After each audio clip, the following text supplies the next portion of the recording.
This AI-generated podcast is for general information only and does not constitute financial or legal advice. Please consult a qualified professional. Welcome to the Luxembourg Fundcast. Produced by Bertrand Mario, a regulatory lawyer qualified as avocat à la cour in Luxembourg and Paris, this show brings you reliable insights on Luxembourg regulations sourced from curated official references. This episode is current as of 24 January 2026. It's great to be here. So we're diving into a topic today that feels, well, less like a routine update and more like a real seismic shift in the landscape. I mean, that's fair to say. We're looking squarely at the Luxembourg law of 12 December 2025. And, I've been reading through the text on legilux.public.uu, and the scope here it's just fascinating. It really doesn't feel like a tweak. No, not at all. It feels like a recalibration. Recalibration, that's the perfect word. It is, and it's happening on two fronts at the same time. You're seeing a fundamental change to the substance of money laundering criminality. Okay, so what the crime is. Exactly. That's inside the criminal code. And then there's this massive overhaul of the procedure toolkit in the Code of Criminal Procedure. So we're changing the definition of the crime and the rules for investigating it all at once. Precisely. We're looking at Article 506-1 of the Criminal Code, and then Articles 24.1, 102, and 195.1 of the Code of Criminal Procedure. Right. And the mission for this deep dive, really, is to understand how these amendments change the day-to-day, the handling of financial crime risk, how investigations are run, and, crucially, how defense strategy just has to adapt. Okay, let's unpack this. We've identified 3 key takeaways that I think everyone listening really needs to get their head around immediately. Let's start with the substance. What's the headline change in the criminal code? The headline is, it's clearly Article 506.1. The Financial Intelligence Unit, the CRF, they've published guidance which highlights that the framing of the predicate offense is now any crime or offense. Any crime or offense. In French, that's crime ou délit. That sounds incredibly broad. Previously, I assumed there was, a more specific list or a tighter category? Historically, yes. There was often a real struggle to match the conduct to a specific listed offense. Now, the net is just. It's cast incredibly wide. So for a compliance team, the days of debating, does this fit into Box A or Box B, they're over. That is the takeaway. Exactly. Your internal triage has to stop waiting for that perfect legal classification before you escalate a suspicion. If it looks like a crime or a délit, it's in scope. Period. Okay. So, moving to the second takeaway. This is about procedure. This one really stood out to me in the Chambre des députés reports. It looks like the state prosecutor has been given a kind of fast lane. A very apt description. This is Article 24-1. Under the new wording, the state prosecutor can access core investigative acts, talking search, seizure, witness interviews, without opening a formal instruction preparatoire. And just to define that for our listeners, the instruction preparatoire is the traditional sort of heavy investigative judge process, right? Correct. It's the full machinery of justice. It's very thorough, but it's slow. This change allows the prosecutor to ask an investigating judge to order these coercive acts without having to switch on that heavy machinery straight away. Which means speed. Speed and surprise.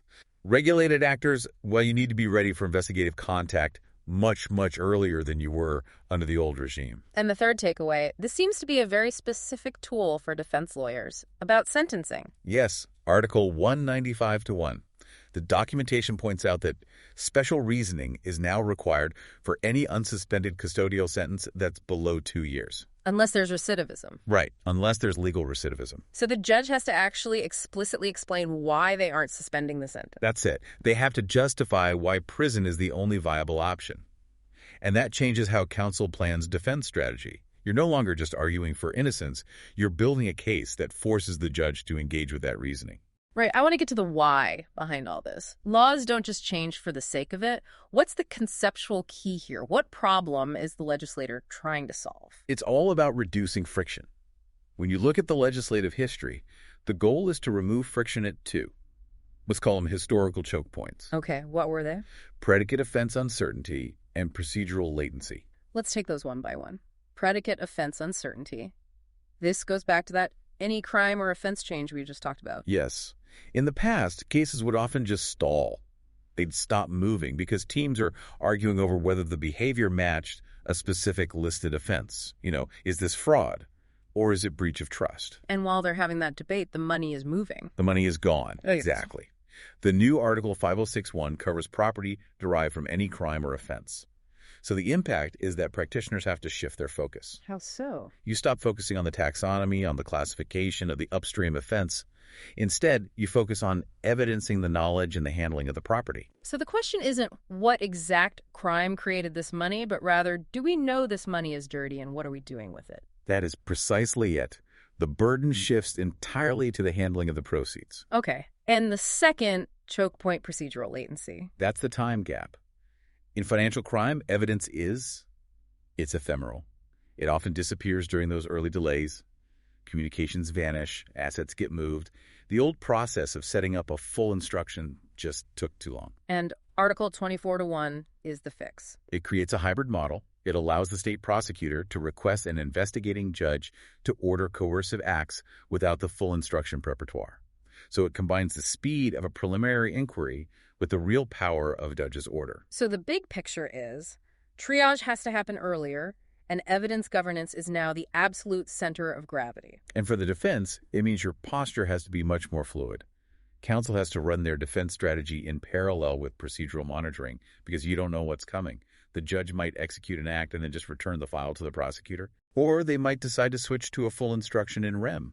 You never quite know which track you're on until it happens. This is fascinating, and it brings us to the core of this deep dive. We've promised our listeners an operational playbook. Let's break this down step by step. If you're a general counsel, a compliance officer, what do you need to do? Step 1, intake triage. Step 1 is about completely rewriting how you analyze risk. The guidance from the CRF points to this. You need an elements first triage memo. What does that look like in practice? You map the facts that you have directly to the conduct buckets in Article 506.1.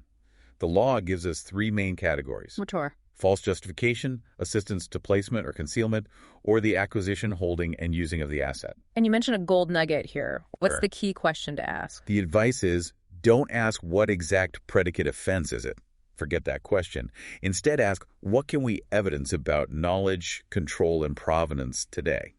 If you can answer that, you have your risk assessment. Step 2 is evidence preservation. We've talked about evidence disappearing. You have to treat financial crime like a data case. That means you freeze deletion rules for transactions and payment rails immediately. And I'm guessing market practice suggests we shouldn't have bits of evidence scattered across different laptops and email accounts. Absolutely not. You have to maintain a single evidence register. Use hash values, keep custody notes from day one.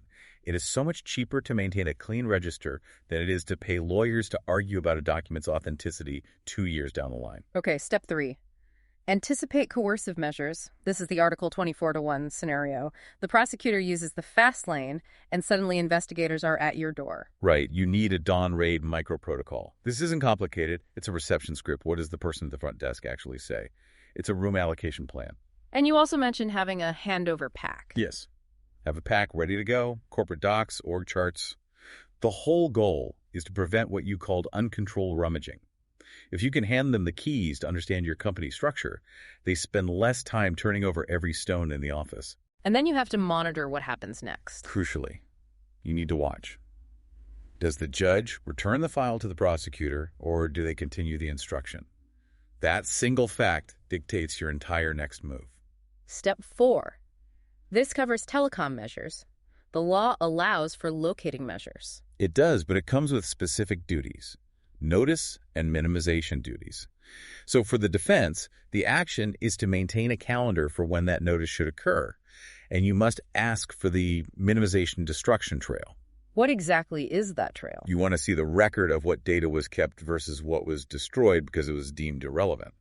That difference is often where you can challenge an investigation for being overbroad. Step 5 involves arrest warrants, specifically Article 102. You said there's a trap here for people who are traveling. A significant one, yes. If a person can't be found, the authorities draw up a record of unsuccessful searches. And the consequence of that record is that the person is legally considered indicted. So cannot be seized literally equals indicted. Effectively, yes. So the advice is simple. If a client is abroad, you must treat cannot be seized as a major escalation. You need to be planning voluntary appearance strategies immediately. Ignoring it just isn't an option. Finally, step 6. Sentencing levers under Article 195-1. This is for the endgame. For any sentence under 2 years, your defense submissions must force the court to engage with that special reasoning requirement. You have to make the court explain, on the record, why alternatives to prison were rejected. That's a really solid playbook, but I want to explore where this can break down. Let's look at the friction points and the fixes. We've identified a few key areas where things tend to go wrong. I think the first friction point is the classic block. You see it all the time. Escalation stops dead because someone says, we don't know the predicate offense yet. And a fix for that. You escalate based on objective red flags and that Article 506-1 conduct mapping we talked about. You just have to ignore the missing label. Okay, friction point 2, evidence sprawl. You've got multiple versions of the truth floating around. The fix there is that single evidence register. A locked repository, maker-checker protocols, one source of truth. Friction point 3, privilege contamination. This is a huge one for business teams, isn't it? It is. It happens when business teams start summarizing legal advice in their emails. The fix is a privilege hygiene script, and using counsel-controlled factual questionnaires, you have to keep the legal advice separate from the operational chatter. And a fourth friction point, misunderstanding the Article 24-1 posture. This is assuming no instruction opened means low risk. That's a dangerous assumption. The fix is to treat any judge-ordered act as a high-stakes evidence capture. Let's add a fifth one, based on that Article 102 trap, the empty chair indictment. The friction there is assuming that because you're abroad, the process just stops. It doesn't. The fix is proactive engagement and a plan for voluntary appearance. And one more, friction point 6, the uncontrolled search. That's where investigators just wander because nobody guides them. The fix is that handover pack we discussed. Give them the map so they don't feel the need to tear down the walls. I want to make sure our listeners can actually audit their own readiness here. If we were to create a documentation and governance checklist, what are the absolute must-haves? We can break it into 3 piles. First is your core legal file. That's your engagement letter, your privilege protocol. But crucially, you need a chronology of events that's mapped to the Article 506-1 categories. And why is mapping that chronology so vital? Because failing to map it massively increases the risk of uncontrolled admissions. You need to see how your own facts fit the law before you start talking. Okay, pile 2, investigative measures. This is your live log, an event log, who arrived, when, what was seized, and an Article 24-1 posture note. That's just a simple note tracking whether the instruction was opened or if the file was returned. And the third pile, the contentious defense bundle. This is your procedural calendar, all your deadlines, your hearings, and that telecom measures challenge pack where you're tracking the scope of the surveillance and logging your destruction requests. Looking forward now, is there a date on the calendar we should all be circling? Yes. According to the Chambre des Députés, we should be looking to June 2026. What happens then? The Atichiev-Gihey regular follow-up report is expected for Luxembourg. So that's just a few months away. It is, and the implication is that this drives documentation discipline. You should expect any questions you get from regulators to be very evidence-based. They will want to see that these new laws are actually being applied correctly. It really seems like the entire focus in Luxembourg is shifting towards having these robust, defensible files. It connects to the bigger picture. In Luxembourg, the real competitive advantage is not secrecy. It is having a file that survives daylight. A file that survives daylight. I think that is the perfect thought to leave our listeners with. Thank you so much for walking us through the intricacies of this new law. It was my pleasure. Follow on Spotify or subscribe to Rigor Media and Bertrand AOUX on YouTube. Connect with Bertrand on LinkedIn. Visit bertrandmurillo.com. All links are in the show notes. It was the Luxembourg Fundcast for you.